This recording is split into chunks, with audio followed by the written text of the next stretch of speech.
হুগলির গোঘাট ১ নম্বর এবং ২ নম্বর ব্লকে শোকের ছায়া নেমে এসেছে।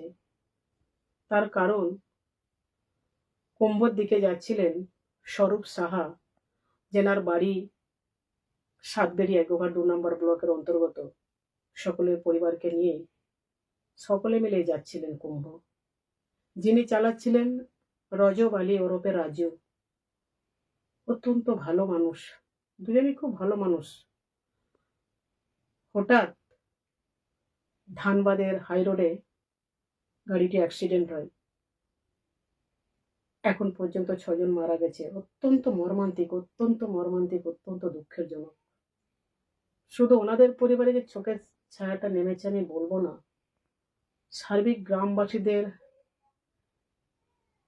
যে শোকের ছায়া, গ্রামবাসীরা সমবেত হয়ে যেভাবে আকুতি মিনতি করছে সেটা চোখে নেওয়ার মতো নয়।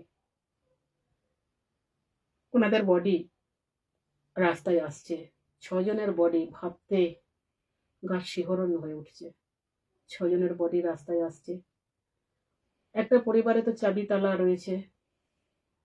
রজব আলী রাজু ভাইয়ের বাড়িতে আমরা গেছিলাম। এই মুহূর্তে ওনাদের পরিবারকে, দুই পরিবারকে সমবেদনা জানানো ছাড়া আর কিছু নেই।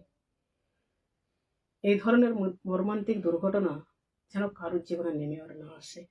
অত্যন্ত দুঃখজনক, অত্যন্ত বেদনাদায়ক।